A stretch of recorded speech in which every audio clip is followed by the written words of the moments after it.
Welcome to this week's episode of the Indy and Doctor podcast. We are here to talk about the current affairs in the Sikh community. What's happening? What's been happening? How are things all transpiring? What's been going down in the community that's worrying people, but also broader conversations. So we get it's going to be quite religious heavy, but hopefully people will get a little bit of education of this, see some good active discussion, and then we can go from there. Gaurav, what's your thoughts? My thoughts are, how far into the segment are you going to say Skalyug? I will keep log of me saying that. However, I'm hoping it will not come to that. I don't know. I have enjoyed your journey, your podcast Sikhi journey, let's call it that, and your increased use of terms and the correct usage. I've really enjoyed that. So thank you, my friend. Thanks, man. Yeah, I mean, look, I think we had definitely a dark period before kind of the end of year last year, where we had those attacks that we spoke about that were happening against Sikh women. And then obviously everything was quiet on that front. And now we've had new things erupting. And we're going to talk about what's happening in New Zealand. Now, you know what it is? When I heard this, I was like, I haven't been to New Zealand. I want to go to New Zealand. Big Lord of the Rings fan. And in my mind, there are certain places in the world where I'm like, nah, this is me being naive. Racism doesn't exist there. Racism doesn't exist there. They're nice people. There are, like... Sorry, but everywhere. It's just everywhere. You're taking the words out of my mouth. It's literally that. It just feels like the reasonable person has gone, and it's just everywhere. It's just this division, man. It's just, I can't understand why. Well, we're going to dig into the why. We are going to dig into why. In New Zealand. Yeah, so let's do it, shall we?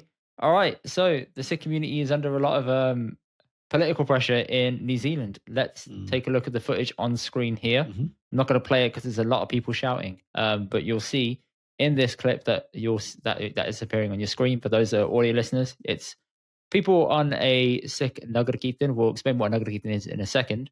Yeah. They are faced by anti-protesters against any sort of religious movement in this clip.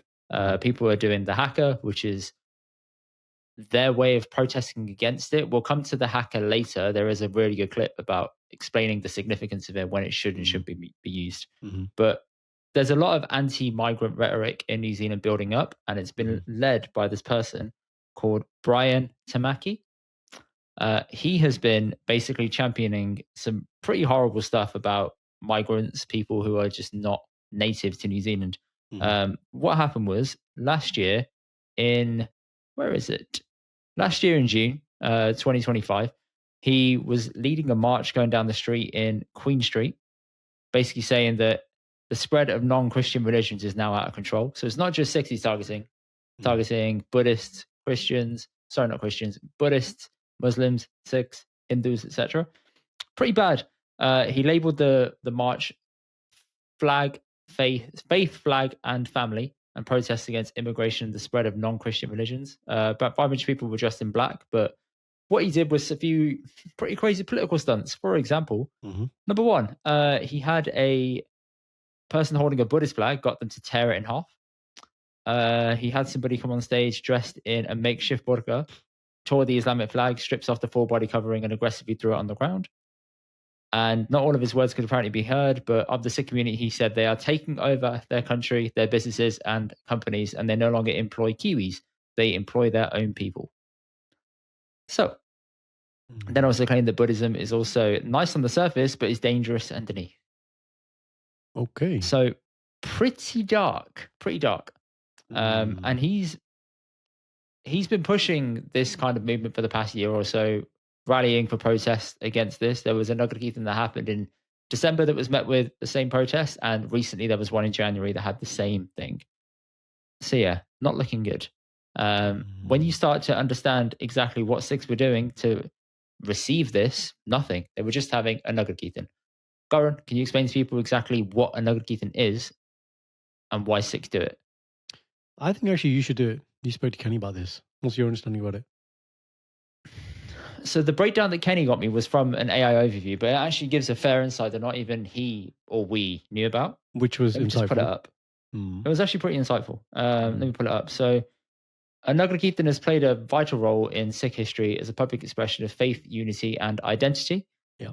One of the most significant early Nagar Kirtans took place in 1699 at Anantapur Sahib when Guru Gobind Singh Ji founded the Khalsa Panth during Vaisakhi. After initiating the Panch Pyare, he led a grand procession that publicly affirmed Sikh courage, equality, justice, and devotion. So that's the first one of it.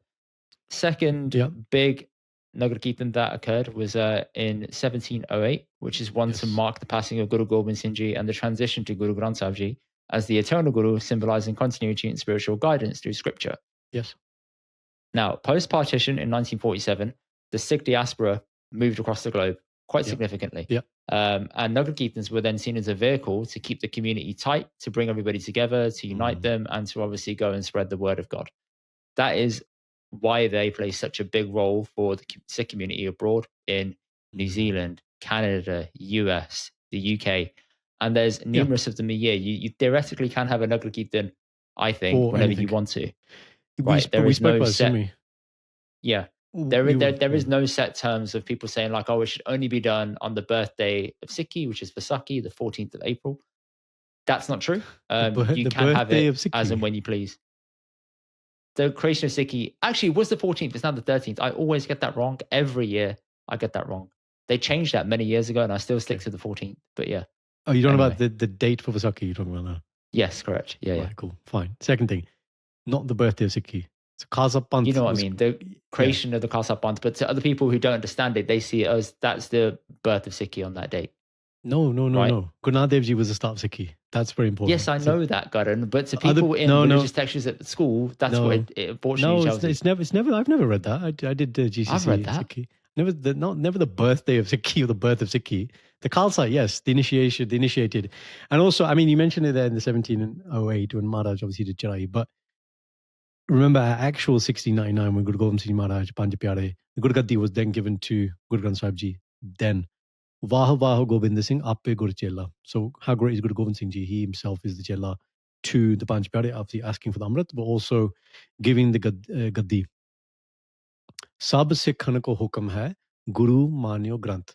So Sab Sikhan, to all my Sikhs, this is the command now.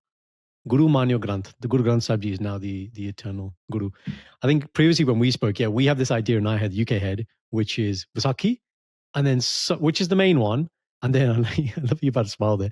And then the other time, some places in the UK, I didn't have this growing up, was Guru Nanak Dev Ji's Gurpur. You may have Nagi, but it tends to be cold, so I haven't really seen it that much in the UK. Yeah. But I think we saw one in Canada that did that. And like in India, I think when we brought it up, it's just multiple times. Like remember, because every Guru Gaddi, like the changing of Guruji or a Gurpur, like you said you're right, you can just have a Nagar Kirtan at any point. India has loads. We tend to have maybe one or two a year. So on a Nagar Kirtan, you might see streets closed down, a lot of Sikhs walking through the streets, a lot of people in colourful outfits, some people that are baptized, some people that aren't. Therefore, some people look at it and say, oh, they're carrying a sword. That's illegal. They're carrying axes. That's illegal, which has been a part of the rhetoric in New Zealand, which is not necessarily fully depicting the true picture of what it is. Baptized Sikhs can legally carry garbans, which are swords. Some people see that as just a get out of jail free card, which it isn't. They are legally allowed to do so. So, Nagar Kirtan happens, this whole, not clash, but this stop coming to a halt occurs of protest of those who are against it versus those who are literally on a Nagar Kirtan just proselytizing about God, singing hymns, giving out food to the community. Basically nothing to be worried about. Right, when you're a child, that's the bit you remember. Like, okay, this is the Sikhi part of it, but the fun part is you walk on this journey, right? You go around the block, and people are giving you pakore, there's crisps, there's tangy toms, there's fizz. Like, it's just, when you're a kid, it's like the best thing ever, man. You're like, it's great. You just get free food. If the weather's good. If it's raining, you're like, if the weather's good, maybe not as fun. If the weather is good, it's, and then growing up, because I know you did Gathaka. Were you ever involved in a Gathaka display? No, I wasn't, but my brother was. Was he? Yeah. Imagine Bal took it seriously, isn't it? Yes. But Bal, this is mock. Like, it's not real battle. Bal's like me. He treated it as such. Yeah. Yeah.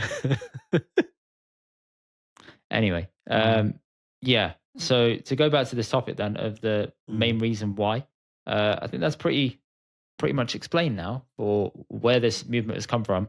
The question is, who's funding this person in particular? Brian Tamaki. So there are some news outlets like Baz News, BAAZ, and the Sikh Press Association who are literally saying there are links to this person and anti-Sikh movement groups funded by the Indian government. Don't know how true it is. A lot of it is, I'd say, speculation. I'm yet to see something that is fully pure and proper. Concrete but this evidence. guy has been spotted at Indian Independence Day parties and movements, etc., and conferences. So him attending that seems to be a bit suspicious when you're out there already protesting against the people coming over, saying you don't want Indians, you want to keep New Zealand white, but then you're at an event like that. Something's not adding up here. Yeah. And then the deep state conspiracy would say, no, he's undercover, man. He's going undercover. That's why he's there. He's getting going undercover. Undercover for who? Getting the intel. Well, for himself. But yeah, it's crazy about that. Like you said here, this is not only a Sikh issue. He's clearly targeting everybody, and it reminds me of there was a lady, I want to say politician in America. I don't know if you saw the video, Indy, where she had a flamethrower and she burned the Quran on the video. No, I've not seen that. And I was just like, this is just, do you know what I mean? Like, debate with each other, talk to each other, like, express your opinion. But there are some things that's just way beyond the line, man. Really, really way beyond the line. Yeah. There was something that I found on here that I did want to mention, exactly of what people were saying on the streets. This is New Zealand, not India. That's a big banner that was being held up. Whereas I don't understand. Like, is it? I think they were saying something about assimilation, where it was that word again, Indy. Where it was something like no assimilation, no immigration, and I thought, what? Yeah, look, we had the chat with the Cloud Boys and me, and we were talking about this whole point, which is it's nearly a year and a half ago now. Yeah, but it's still relevant, isn't it? It's like Sikh diaspora, Punjabi, brown diaspora, emigrating, going to different parts of the world. That's fine, right? Absolutely fine. Get stuck in, but each country will have its own culture, its values. Not saying to assimilate, that is the wrong word, but there is this idea of you need to find a way. Everybody needs to find a way to get on with each other. And I do agree with the opinion that it should never be the right of any one community to go to another country and be like, we're going to make this India, all of it, like try and change everything, right? I don't agree with that.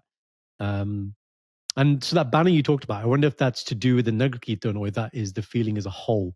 Like you referenced something about they're taking our businesses. That was held on the opposite side of the Nagar Kirtan at the protest. Yeah. No, what I'm saying is though, it's held on that day, but is this, like you said, this thing he said about they come here, they take our businesses, then they employ their own, right? Which the thing is, like when we talked about the, what the Sikhs have done in Italy with the cheese and stuff, our MO is wherever we go, we work hard, we establish, like your parents, my parents, they build things up, and that's just the way we operate, right? And that does breed jealousy. That's the first thing. And so I wonder if that hate is about, some of that hate is about, look, these guys are successful. They do the stuff that we don't want to do, then they make it their own, and then they prosper, and then they generationally pass down this wealth. And other people look at that and they're like, well, we haven't got that. And then it becomes hate. I think that's a very long-termist view you're taking there. People saying they're passing it down from generation to generation. We don't know if that's actually how people are viewing it right now. All they're seeing is this influx of people that don't look like them. Let's break it down to real simple terms. You don't look like me. Everybody that comes into your businesses look like you. You're not really helping the broader New Zealand Kiwi community. Therefore, go away. That's the sentiment that's kind of building up. Now, when you have a business that is launched and you have people that look like you in there everywhere, there might be reasons for it. Number one, working at my parents' pharmacy over the years in a very heavy Punjabi space or brown space, you have to learn how to be bilingual. You have to learn how to speak Hindi, Urdu, Punjabi. So therefore, you hire people that speak those languages. And if they can't cut it, then you're not going to make it in that job. So you can't be hired. If you're operating in a space that is built up for brown communities, you have to be able to speak the language in that community to work effectively. So that might be one reason for why they're hiring a disproportionate amount of their own people, for example. There could be a number of reasons. The question is, are they discriminating against native people? Don't know is the answer. The other question is, are they hiring their own people because they're doing kind of like under the, cash payment, not paying proper tax? Don't know. Maybe. There could be multiple reasons for this. I just think what I'm trying to understand is, like what we said at the start, what's the root of the hate? Like you said, and you're right, they don't look like us, but I think a part of that is jealousy as well. They're doing well. They appear to be doing well. And I think, but the other thing is, when, again, coming back to language, you spoke about this multiple times, when you haven't got the ability to communicate openly and freely with each other, it becomes you're not trying to fit in. That's how it gets perceived. Yeah, and that's hard. That is hard. When you move to a country and you have to learn another language, that's scary in itself. We talked about, I think we said if we had to go and move somewhere and set up shop, like the way our parents did, like, okay, we would try and do all those things, but it's not easy. Like if you're trying to make money, maybe send money home, pay your food bills, cover rent, and learn the language, like, yeah, that might be what they're trying to do. It's a lot. And that's why whenever you go to a new country, you go to spaces that have your people in it and you mix in there because it's safer, more welcoming. Yep. Maybe it feels more comfortable for you. Comes back to the Handsworth comment when the generic came. Yeah. Same thing, right? It's like there's a reason we lived together initially. Like I asked my mom and dad, like, where did we grow up? Where did Dadaji come? And it was like, well, that bit of Warsaw and Palfrey was just all Punjabi or Muslim, like, and then that was it, right? And then people start to do well, and then you start to move out to other areas. But then newer people coming in, that becomes their kind of, that's where they start, and then they move on type of thing. And it's just, is what it is. It's just, was that problem there then when they were coming? Probably. It's just the tolerance of. I think tolerance then was lower, but now the framing of that tolerance has been shifted. So all that reputational goodwill, all that great reputation we built up has now incurred some damage. And now that's been used by grifters to make it be like they're the problem. I don't know what the state of play of it is in New Zealand. It doesn't seem to be coming from a place of inequality from what I've read online. I could be happy to be corrected by others. I know we have friends in Australia who listen. I know Australia isn't New Zealand, but it is down south in that area. If you could give us a little bit of context, that would be great. Yeah. It's always funny how a lot of these anti-Sikh movements or anti-Sikh messaging comes from those that are just funded by a foreign state. It never tends to be somebody within that country that just naturally hates them. The more you dig into it, the more you can be like, proxy that wars, seems suspicious. Huh? Proxy wars, this is the way to do. What do you mean by proxy wars? So it's sophisticated warfare, isn't it? It's like you said, it's rather than saying this is Indian government doing it, we'll do it. It's like the Sidhu killing, right? It's not the government killing him. It was gangster, right? But the gang was hired by the government, let's say, right? Proxy. You do it by a third party. There's buffers created. There's levels, layers. It's not us. It's them doing it. Who's not going to do stuff for money as well? Layers of separation. Layers of detachment. Proxy wars. It's like a war now wouldn't be trenches and on the battlefield, would it? War now it's all done online and digitally. Hacking. Yeah, exactly. Viruses. It's all this. It's all proxy wars. Well, there are some people out there that do give us a little bit of hope, kind of explaining this isn't what you think it is and you're actually being misled. So somebody out there in New Zealand who made this little reel to educate those on exactly what Sikhs do. And I thought it was quite well done. Let's give this a listen. This week, a group of Maori Christians performed a haka, this is in New Zealand, outside of a Sikh temple in protest of something that they can't even define. Christian Maori protesting another faith while using a cultural war dance outside a place of peace. If irony were currency, we would be debt-free. Firstly, our Maori ancestors weren't Christian. Christianity arrived with colonization. And when you frame this as defending, and I'll say this as a Christian, when you frame this as defending Christian values, you are literally standing on land shaped by people who practice something else. You are not honoring your ancestors, you're arguing against them. Now, contrast that with the Sikhs. My parents are local coordinators for a charity, a food charity, where a few times a week they will feed those in need. And every week, like clockwork, members of the local Sikh community turn up with trays of food. They made it. They prepared it. They paid for it. No photos, no sermons, no press. They drop it off. They smile and they quietly walk away. They don't even want recognition. And that's Sikhism in action. Selfless service. Feed people first, argue theology later or never. Argue it never. Now let's be clear, screaming identity politics outside of a temple, that is not faith. It is theatre. It is nationalism, wearing religion like a costume. It is Nazi vibes wrapped in a haka. That doesn't magically make it righteous. If your church makes you loud and angry and cruel, but the people you are attacking are feeding the hungry, the problem isn't their faith, it is your ignorance. Very well put. Exceptionally well put. Nazism wrapped up in a haka. I thought it was a great play on... I liked how he explained what a haka is. So I know we said earlier we're going to explain it. As he mentioned there, it's used as a statement of... war dance. It's a war dance, right? Cultural war dance. But he said they weren't Christian. So they're just conflating two things here. They're like, we like... And he's also saying like that that element, the warrior element. As people were also doing the haka as well, it was outside of Gurdwara. This is not in reference to what happened at the Nagar Kirtan. Yep. This is also one that happened just outside a place of worship. So a Gurdwara in this instance. Yeah. Kind of saying that this is really... Is it an oxymoron? It's ironic. Yeah, as he said. This is ironic. It doesn't make sense. Using an act of war or like a dance of war to then put it in front of a place of peace, it's silly.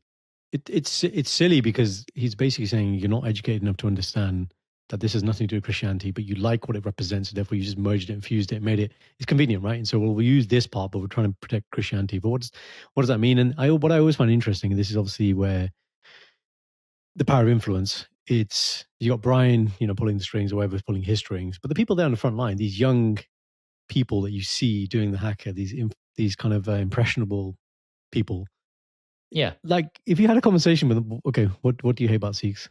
Like just they need someone to ask them that. I don't think they'll have any job. Like, what is it? And if specifically asked a question by that the gentleman there, like, okay, so when they go out and do seva on the streets, is that good for New Zealand people? Is that bad for New Zealand people? Do you like that they do that? This is where sometimes I've said this to you in the past. I really struggle with saying that I did something online because it shows me in a good light, because therefore it's not a selfless service or it's not a good act. But then sometimes you do it because you have to show people you actually do it, which then props up the good PR that comes with that religion or that goes with that religion to show other people that we're doing good things. Mm-hmm. And I can't find a middle in there because you're damned if you do, you're damned if you don't. I'd rather just not and let this person who is an independent third party go and tell people about it. I know that's a much longer game and there is sort of a leave it to the wills of other people. And if they think that we do a good enough job, they will talk about it. That's very risky and it's not guaranteed to always pay off. And this clip may never be shot and it may never go viral. But that to me is like a more pragmatic approach, I guess. I agree. And it's like when that lady did the experiment about asking place of worship for dud, for the baby powder. Well, it's really funny you say that. I don't know if you ever saw it, but there was another clip that somebody did it in the UK and they called a Gurdwara in Manchester asking for the formula. And they said, yeah, times are tough for everyone. No, we can't help you, and hung up.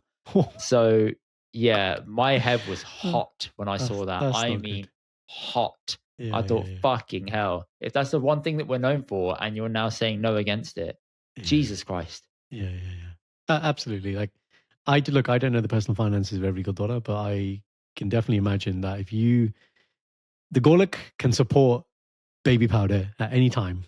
Anytime. Absolutely. Okay, that's always going to be available. Like, just come on.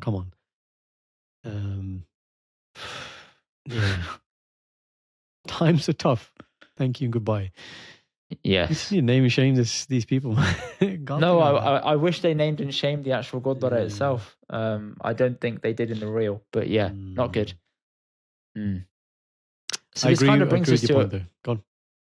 Go on. No, just that point about, it's how much do you pipe up? Like I'm thinking about in some of the clips I've seen when you've got people on the Sikh side just doing Jukare and sort of part of being a Sikh, part of identity is standing up to injustice. It's about being warriors.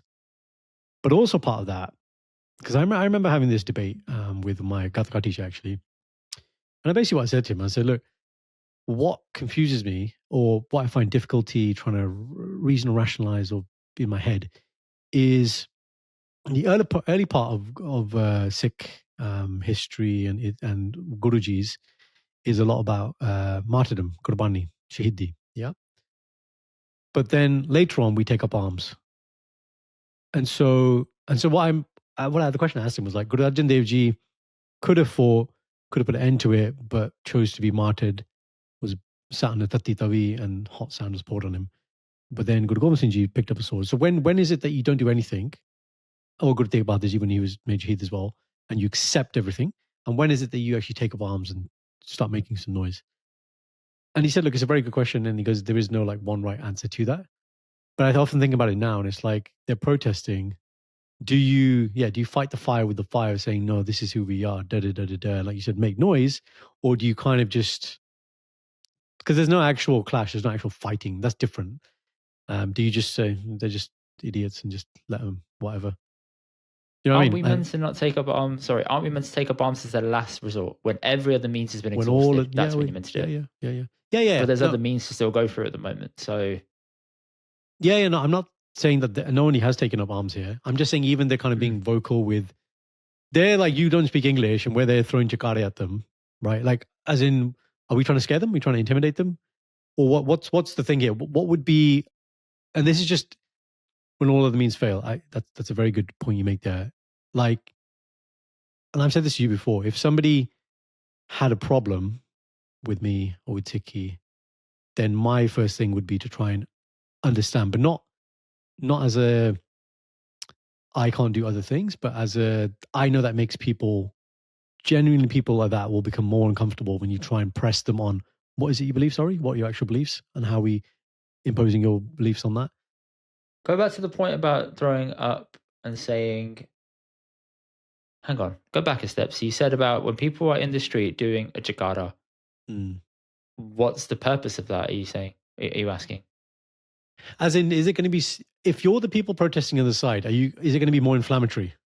Because the thing is, if they're physically, but that's a rallying call to those people, or sorry, that's a rallying call for Sikhs to unite. No, but we're there. It's fine. Like if our Nagar Kirtan is happening and it stops, like I'm just saying, I'm not saying this is a right or wrong approach. I'm just trying to, how do you get through the noise? My opinion is you challenge these people intellectually. Yeah, but you can't challenge people intellectually in that situation there, where it's like one side shouting and the other side's stuck in the street. Fine. So in that no, but okay. So in that scenario, then do you just shout back, or you just like okay? No, in that scenario, you have to stand there and then let the authorities handle it, because eventually the police did help things disperse. That's what I mean. So you kind of just let them wear themselves out. Do you, Haka? You carry on, make your noise. We're not getting angry. We're not throwing anything at you. Right? Rather than I'm not criticizing people doing jikare or getting a bit like no, I know that. I think the point you're trying to make is when you say a jagara to people that don't understand what it is that escalating the situation. That's it. Whereas that's the point. Yeah. From where we're seeing it, it's more like everybody stand together, unite, be as one, don't do anything bad, just let's all group together and just get through this. Yeah, if it's framed that way, it's fine. But the other side's not going to understand that. They're like, this well, is if we translate it into pure English and say it, does that have the same? No, I'm not saying translate to English either. I'm just saying that they're like, that's a cry for war. Oh, right, we'll do more of a Haka now because they're getting all excited as well. I think my answer to the approach here would be like you said, Carlo, go on, just like a baby crying, just wear yourself out. You done? Finished? Okay. Have a nice day. Have a good life. I feel really sorry for you. That's kind of my approach with a lot of people. I take pity on people like that who's just like, do you want to engage in conversation? No? All right, fine. You do what you need to do because it's not worth my time. Now, if it gets violent, a whole different thing. That's a whole different conversation. If somebody throws like the first... Bro, you know what happens? Then I'm on the phone. I'm on the phone to... Oh, yeah, Uncle with the sortie. Yeah. He goes... Yeah. I could take this. You ain't gonna do anything. I could take this. Like, I had them. Yeah. Jesus. Oh man. Well, I guess this is a good way to go into the bigger topic of conversation that I've got here. Are people moving away from Sikhi? This is a really good conversation topic, and it's been put together by a new page that I found recently. It's called Nanak Naam, and it's by Satpal. Let's give this a listen. And then you say it's a new page. He's been around for ages, bro. A new page that I found. Oh, okay. I found. Yeah, it's only come to my algorithm recently. He's very well known. Yeah. Yes. Good. I'm just telling people where I found. He's not new. He's not new. No, I know that. Ready? The younger generation is just going to say, well, this is just a bunch of rules. Now, for me, the Sikh religion isn't about rules. It's about this amazing wisdom that is true for all of humanity. It's true for you, me, no matter whether you're black, white, brown, doesn't make a difference. Whether you're gay or you're straight, whether you're man or you're woman, it makes no difference because it's a timeless, universal wisdom for all human beings. But if we could concentrate on the rules and saying you are a Sikh because if you do all these rules, you're a Sikh. And if you don't do all these rules, you're not part of the group. That's what people are going to walk away from. But if we redirect the focus to say, look, there are these traditions and rules, but actually the main chunk of it is this wisdom. You're actually a Sikh because you believe in this spiritual way of life. You practice this, you live this, you have this compassion within you. You have this sense of connection with everyone else, a sense of... Okay, I want to hear your thoughts first. I think what he's promoting there is a way to get people passively involved in Sikhi without saying you have to follow every single part of it to the letter, to the T, and therefore it's like you're all in or you're not at all. What he's saying is if you exhibit some characteristics or behaviors that align with Sikhi, then you are part of it and you are doing things to be on that pathway to be a Sikh. That is probably a better way than instead of pushing people away saying you're not enough of a Sikh. Okay, that right there. This is the point I was going to make. I've heard the narrative he's taking, I understand. But what I would say is in, I don't know, last 10 years, if I'm looking at Sikh spaces, right? So this is people doing Katha, Granthi Singhs, Katha Vajiks, people who basically do sermons. I'm not really hearing, maybe this is, I'm talking from a UK perspective. I don't know what happens in India and other places where Sikhs exist, but I don't really hear hardcore narratives that are telling people you need to do this, you need to do this. Yeah, like in private conversations, in little groups, there might be this thing about you're not Sikh enough because your star isn't this way and it's not this color and you didn't take Amrit from here. And yeah, I know that type of stuff does happen, right? People compare. I think that's what he's referring to, bro. Yeah, but by big scale, I don't hear people from stages saying you're not Sikh if you don't do this. You're not Sikh if you don't do this. You must do this. I really don't hear that. All I hear from stages, and then look, the bias is obviously I'm only going to be around the spaces that I enjoy, right? So maybe it does happen. But big picture, I would say the message as a whole is what he's talking about, which is about love. That's the universal message of Sikhi. It is, and that's nice. But when it comes to places of worship like a Gurdwara, a lot of people just stop going over the years. I'm starting to get more involved in it because I want to. Going to Gurdwara brings me happiness. But and I think it's also good for... Let me question you on that thread there. You said, that's nice when you talk about universal love of is what Sikhi is. Then you said less people are going to Gurdwara, right? That's what you said? Right. Yeah. But quantify that. And you think that's because? I don't think a lot of people are connecting with what the Gurdwara represents and what it is meant to do for them. So if where you do you think put the blame? I don't put the blame anywhere. I'm just saying the space isn't fit for purpose for what it needs to be today versus what it once was in the past. What do you think the function of Gurdwara is? I would see a Gurdwara as a communal space where everyone unites, comes together. To worships God, obviously. Yeah, okay. Now pause there. See, I know what you're going to say, and we will talk about the social community element to it. Let's say Langar space and other classes and all this stuff that happens. Fine. Very, very important. But the primary reason has not changed, and that can never change. The primary is the spirituality, is the Sikhi, yes. Right? Now, what I do agree with, and we've spoken about wanting to do something in the future around this, is about, well, and I always say to people, like when I'm supposed to teach kids, it's like you have to meet people where they are, right? So although the endpoint might be, let's talk about high-level spirituality, if you're not ready or interested to go down that rabbit hole, then meet them somewhere else. And the Gurdwara should be the conduit to do something around that so you get enough interest that you then will maybe go to those types of, places. You have to hope that when you meet people where they are, you set off some kind of little spark in them that makes them want to learn a little bit more. That's all it is. It's not about like, I'm going to try and force you to go down this pathway. It's like, if you want to learn a little bit more, you can go to here. You can see a little bit more. You can understand a bit more. If you want. If your interest is in Sikh history, that's still really cool. And there's still so much you can go out there and learn about. Like go and speak to Ramblings. all these different authors on Ramblings of a Sikhs podcast. Go and speak to all these different people that have done many different books based on the history part of Sikhi that we don't actually know enough about at all versus the standard kata we're taught as a kid, right? There's levels to it, and seeing all this new literature come out of people explaining things in a way that I've never even thought of is fascinating. I agree. And it's like, oh, I didn't know that. Because you're interested, right? Correct. And I'm interested in it because I want to hear alternative views versus what somebody in a Gurdwara told me as a kid, and I've just held on to it without sort of being able to stress it or sense check it or push it a little bit. For example, this might not make the cut, but in a lot of images and depictions of Guru Nanak Dev Ji, he has a pug and he has a long dari. Do we know that he actually did have a pug and a long dari back then? But in my head, my image of him is that. Buzzing. And Guru Gobind Singh Ji, he looks like he has a trim beard, but I don't think his beard was trim. But it looks like it. I know which one you're on about. That's the one image where it's like a side angle. Correct. Yeah. So it's like, oh, all those things are like how I view it is that, but I know probably back then it might not have been that. And I'd like to see somebody talk about that in a sensitive way. That's not like, no, it definitely was this. Everything you've read is bullshit. Like I need somebody to tell me in a sensitive way exactly how that happened, what he may have looked like, exactly all these things. Listen, right? what I'm going to say is, bro, look, you went to the Colosseum and you were told Guru Nanak Dev Ji came to the Colosseum, okay? And you've seen the Colosseum.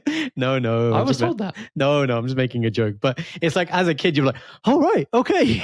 just we're here on a trip and we're going to connect it to Sikhi. And there you go. Just put two things together, right? Yeah, man. And he's like, really? And basically, Guru Nanak Dev Ji was gladiator, okay? Story aaya.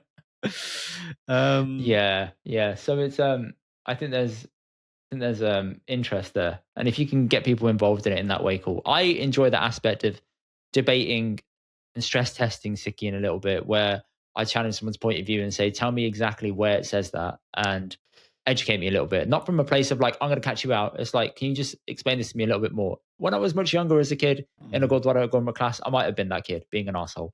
But now it's like, no, I want to try and understand a little bit so I can tell my kid the truth of of how I see things and why. Which is fair. The only thing, the nuance that I think that's important is, so doing Vichar, right? Vichar is we're discussing or debating and understanding concepts of Sikhi. Like, for example, you could ask something as simple as, like, I remember asking one of my teachers, I was like, why do we have Seva and Simran?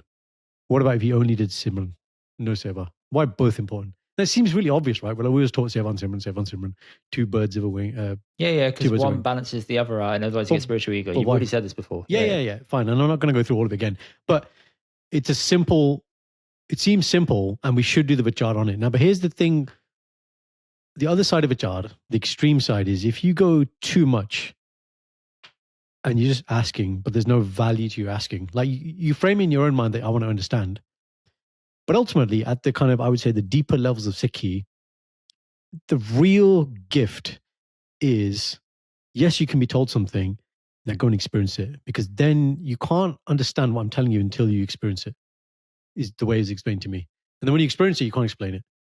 I think the best way to explain that is like, in a very human way, you can't explain what it's like to have a kid until you have one. 100%, right? That's a like, really it's just a easy universal way of example. simplifying it. I told you lots of things before, Sean. Yeah. And some of it you conceptualize, you can understand it sort of in theory, and then it happens, and then you're like, I get it. Yeah.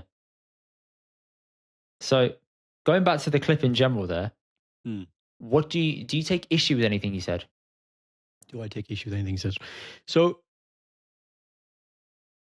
he's a very learned person, and so because I know of his work and I've seen him, I understand the context he's coming from. I think the thing to be mindful of is some people will listen to clips like that and then basically say there is no value to Raat Maryada in Sikhi. It's just outdated. We don't need What does that mean to those who don't understand? So the code of conduct. So Panj Kakar, wearing the star, Barna if you want to wear certain clothing, doing obviously Nityanam, like so. And this whole kind of movement was this whole kind of Dil Saath movement, which is about, if you're a good person. Which means just be a good person, and then that's enough to be a Sikh, Yeah, and the thing is, I think there are universal principles of being a human, which have nothing to do with Sikhi, Hindu, Buddhist, Islam, nothing. Like, be a good person, be kind, have compassion, like the things he was talking about. It's all about love, right? And then you can apply the Sikh elements to it. So then the question then becomes, well, why was Reth created?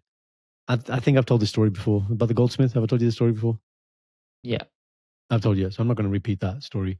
So, but the thing I haven't said before, which probably I'll say here, is we can say that, like he says there, it's about spirituality, right? And spirituality, very simply put, is how do you connect with Rab? How do you connect with Rab that's inside you? That's the ultimate game. But to get there requires discipline. And so one of my teachers will often tell me, he's like, look, you don't just become a doctor, right? Like you do primary school, secondary school exams, medicine degree, then you become a doctor. So in the same way, like Sikhi has these things. You can't just be like, yeah, I'm here today, and then I'm with Rab tomorrow, unless you have like massive amounts of kirpa from like a Babaji or something. It just doesn't happen. There has to be effort and discipline. So the physical that they're doing this many japji sabs, they're doing this is to build discipline. Because yes, there will come a point where you don't need to be, let's say, somebody looking outward. It's not about the regimented.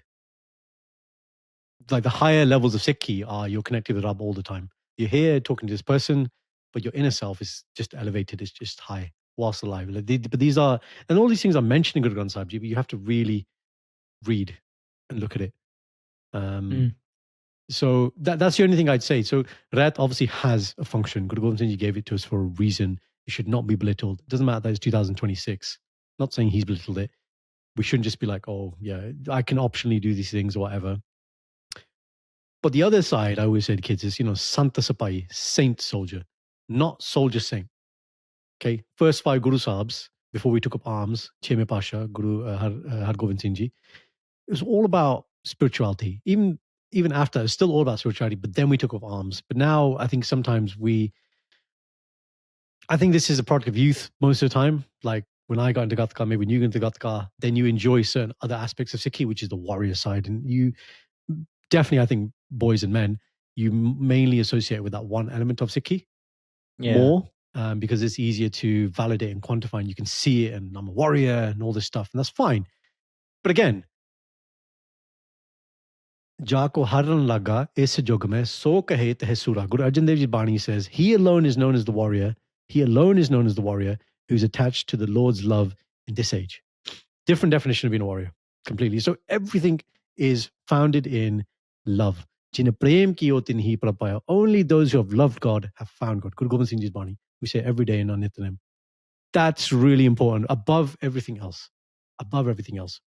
I've said this, and this will be my final point, because I know you're going to be like, Gurn, you say all these things all the time.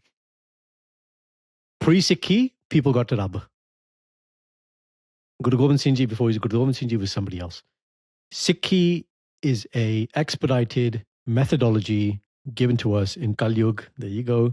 Because we have less time. You said it, not me. I know. We have less time to get to Rab. If you want to follow it, follow it. If you don't, don't. Multiple millions of thousands of ways to get to Rab. Okay, but we have a tried and tested methodology. That's it. But founded in love. Love is the universal language. Above everything else. I wonder how much pushback Satpal got for that reel.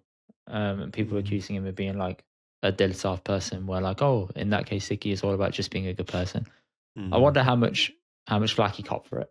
Because it's more like a uniting message than anything else. And that's something I resonate with. And if you put the right structures in place to get people interested in this, you'll see progression. Right now, it's a bit like a jaded journey. Like, speaking as a marketer, if I'm going to show you something, like at the first point of advertisement, which is this is what it is, and then you come into the vehicle or the vessel, which is the Gurdwara, and none of that is on display in an accessible way, you're going to leave and go somewhere else. So you have to have things structured in the right way. So it's like, this is like the beginner side. This is the entrance point. This is where we're going to talk about this bit. Afterwards, there's other things to keep you involved and to keep you interested. Like, there's got to be ways to do it. So instead, it's more like a Gurdwara nowadays in the UK is seen as a place for people from India to come and find a place that is safe for them, a place that is comfortable, familiar. They're the ones who do a lot of the seva. They're the ones who come and help out. It's sort of for the older generation. There's not much of a youth presence because we've all kind of checked out. We're busy with our own lives. And there's this detachment going on now over time. And that's quite sad, because the reason why we had so many Gurdwara in the past was because our parents' generation was so involved in that community because they wanted to keep it going. and they wanted their own space. The reasons for why there's so many Gurdwara is like a different conversation. Yeah, but that was then. This is now. Yeah. We spoke about the costings in the past and how it's getting a bit difficult to run and it's not efficient anymore. So what's the solution? And I feel like his message is more like a uniting one, but there has to be structures in place so that people can go to a Gurdwara, have a good experience. Yeah. I'm speaking like a fucking real marketer. What's the customer journey you're taking people on? No, but are they going to come back? Framing are it. they going to? What's the value exchange, man? What's the value exchange? Are they going to leave a good Google review? I'm kidding. We spoke about that a couple of weeks ago. We did talk about that. But in general, I think, and this is talking from the male perspective, what has worked really well, let's call it a tripwire offer, the low barrier entry, marketing talk again, Indy. Gyms at Gurdwara. Mixed martial arts classes. Yeah, community spaces are good. Yeah. But those specific classes have been great for people saying, I want to kind of do martial arts. It's great that there's like Seva going on, it's free. And then on the back of that, people get interested in Sikhi. And like I said, like our Gataka used to be, you do Gataka for an hour, then you have Langar, and then you go upstairs and then you do some Vichar, and you talk about, and you do some Simran. And it was a great balance because it's like, I'm doing the bit I like initially, and then you do the other stuff. And then Holly, you just you get intrigued by certain things. And you're right, it's just getting people in at whatever level they want. And then they go down, how far you want to go down the rabbit hole is up to you. The genius of Guru Granth Sahib, the genius of, let's just take Mool Mantra, is every decade of your life, you read the same part, the meaning will be different. Body is the same, but the meaning will be different because your experience is different. That's the same thing with anything in life. Like if you go back and read a letter that someone sent you years ago, it holds a different meaning to you then than it does now. You watch a film from years ago, it meant something different to you then versus now. For example, pre-kids, watching a kid's film might not mean much. Post-kids, you're like, every kid's film is making me upset. Why? Because it means so much to me. But your kid's sitting there like, what the fuck's wrong with you? Why are you always crying? And then what you're going to say, tera bhi time aaga, tere bacche honge, tenu pata lagega. Exactly. We're going to say the same things our parents said to us. So that's a good way of framing it. Yeah, man, if any Gurdwara want to get in touch with how to, I don't know, involve the youth, repurpose things or any ideas that the youth have, just get involved and start speaking to other people that can give you some ideas or steer as to what needs to change. Or even holding like an open communal space for it and say, we want people to come along and give us their suggestions on how they feel like they'll be more involved with the Gurdwara and why. It's a good place to start. Well Anything else? No, very well put. I think that can be the episode. What do you think? Quite nice, natural end. Yeah? Sweet. I think that's it for this week. Nice little update on the current state of Sikh affairs. Anybody got anything else to add? Please let us know beneath. But we will speak to you next week. Goodbye. Thank you for watching this week's episode of the Indy and Dutch podcast. Please check out the rest of our episodes here. Don't forget to subscribe here. And we will see you guys on the next episode. Goodbye.